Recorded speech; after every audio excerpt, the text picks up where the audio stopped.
Rumah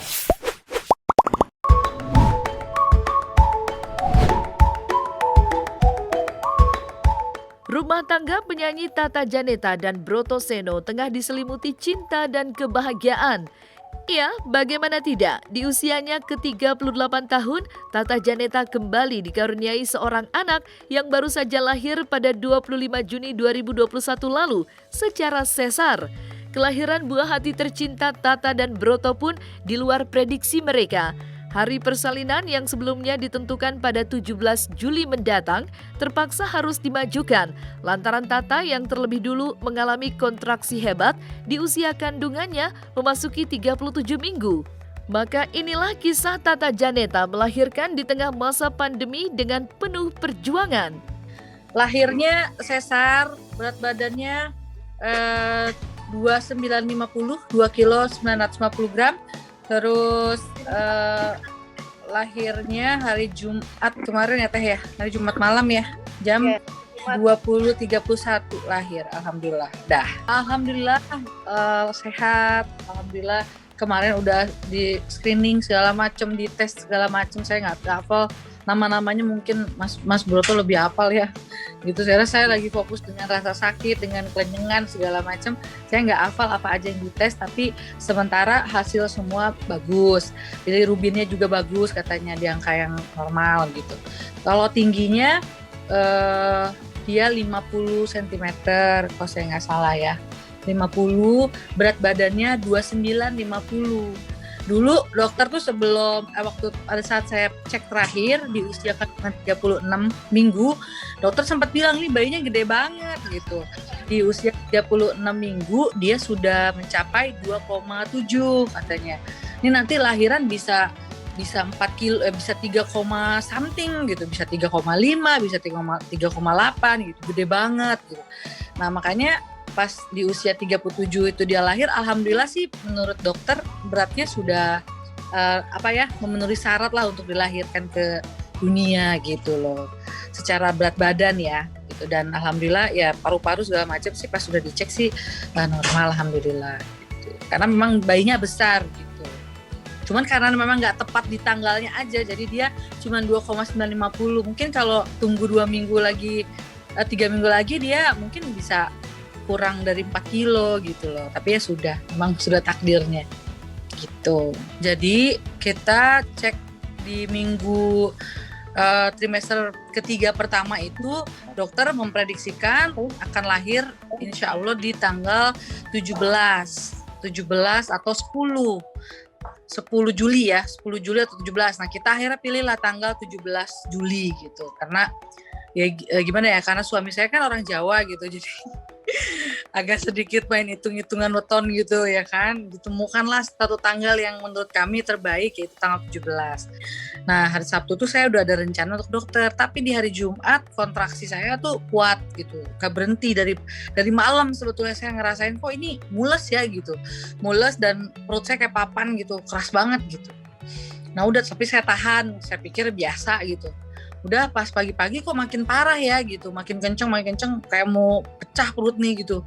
Saya telepon lah kakak saya Feby gitu, ini kenapa ya Teh, kok saya ngerasa kayak gak enak perutnya gitu, kenceng. Wah itu kontraksi gitu, karena saya hamil nih 9 tahun yang lalu kan, jadi udah lupa rasanya.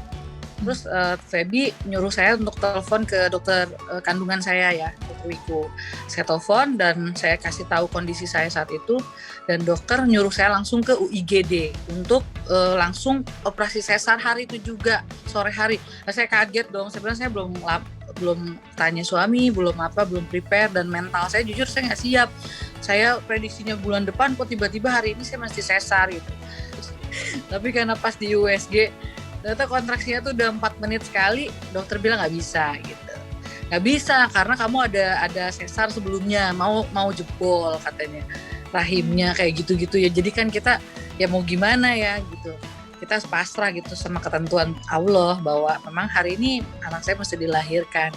Habis itu saya sempat teleponan sama bunda segala macam, ya menguatkan mental lah.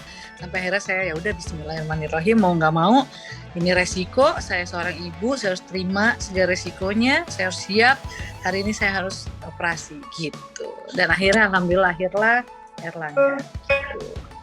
Nah sama seperti lahiran juga sempat deg-degan karena mesti ke rumah sakit gitu kan, mesti bayi gimana ya, campur aduk lah persiapannya, palingan ya lebih protokolnya kita tetap lebih kita perketat gitu. Apalagi kan ini bapaknya tuh ini banget ya.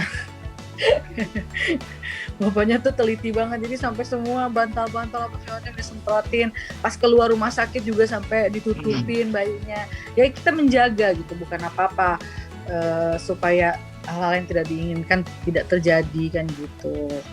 Jadi ya mau nggak mau harus dihadapin, memang lagi pandemi ya gimana, ke rumah sakit segala macem.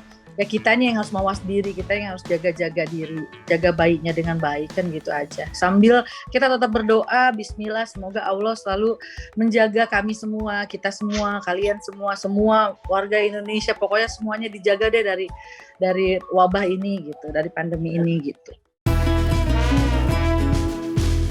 Selain proses persalinan di luar prediksi, penentuan nama yang terbaik untuk sang buah hati pun diakui Tata melewati sebuah drama panjang.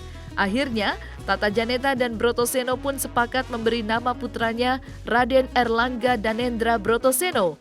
Tidak hanya indah, nama itu juga memiliki arti mendalam dan mewakili segenap doa dan harapan Tata dan Broto, yakni berharap putranya bisa tumbuh menjadi pria yang baik hati. Sementara mengenai wajah, Tata mengaku hanya kebagian telinga saja yang mirip dengannya, lantaran wajah putranya didominasi kemiripan dengan wajah Brotoseno. Ini sebenarnya drama banget nama itu. Kita berdua sama sekali belum ada nama yang pasti untuk bayi ini. Jujur. Jadi sampai usia kandungan 36 itu kita berdua masih gontok-gontokan. Jadi aku pengennya apa, dia pengennya apa gitu ya. Belum nemu gitu. Kita sibuk nyari artinya, masih belum menemukan nama yang tepat menurut kita berdua.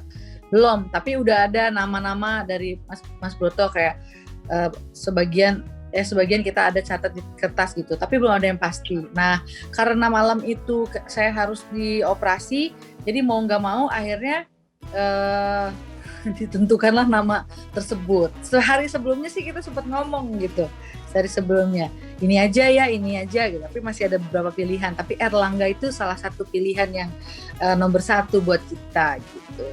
Karena artinya kan bagus ya, Erlangga itu anak yang baik hati gitu. Kita pengen harapannya semoga anak ini menjadi anak yang baik hatinya gitu.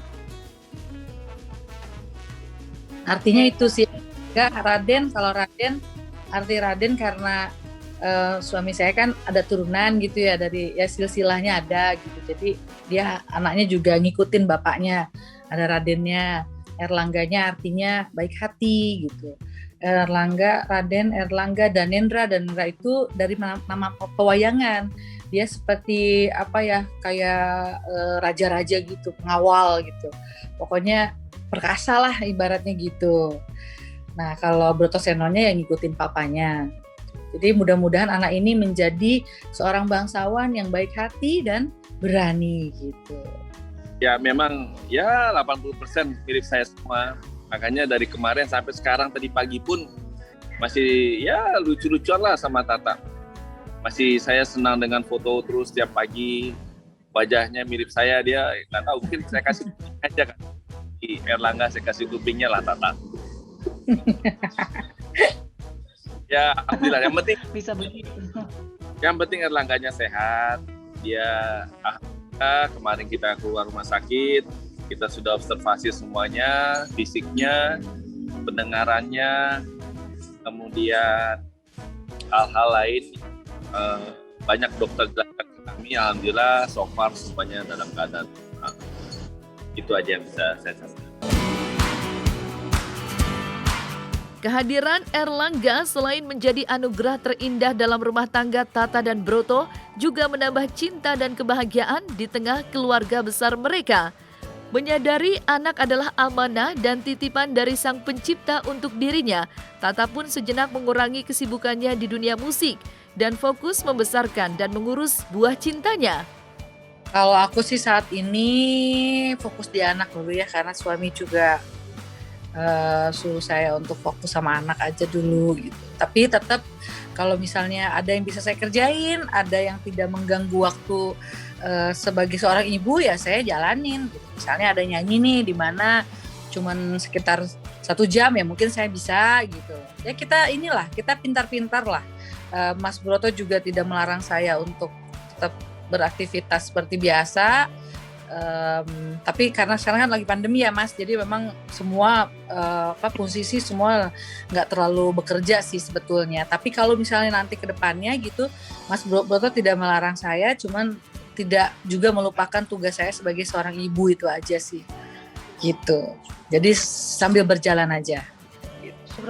Pertama aku ngucap syukur dulu ya, alhamdulillah di usia yang sudah tidak muda lagi, 39 tahun, Allah masih kasih saya anugerah, masih kasih saya hadiah seorang anak yang lucu ya, yang bisa jadi kebahagiaan. Barusan mertua saya WA saya gitu, katanya ya Allah gitu, gemes kayak gitu. Saya senang gitu anak saya bisa bawa senyum buat keluarga besar gitu ya. Alhamdulillah saya ucapkan syukur sama Allah, di usia saya yang tidak muda lagi saya masih dikasih anak. Anak-anak saya happy, keluarga happy. Mudah-mudahan harapannya ya Arlangga bisa jadi anak yang membanggakan, bisa jadi anak yang berguna untuk sesama gitu loh. Itu aja sih, anak pinter, suksesnya dunia akhirat, beruntung dunia akhirat, terus kaya raya dunia akhirat. Ya pokoknya doa-doa yang terbaik lah buat anak ya, pastinya kan gitu. Mudah-mudahan bisa jadi kebanggaan ayahnya juga. Ya pokoknya doa yang terbaik lah Mas, Mbak. Itu aja. Mudah-mudahan abis ini saya bisa nambah lagi 1 anak perempuan gitu.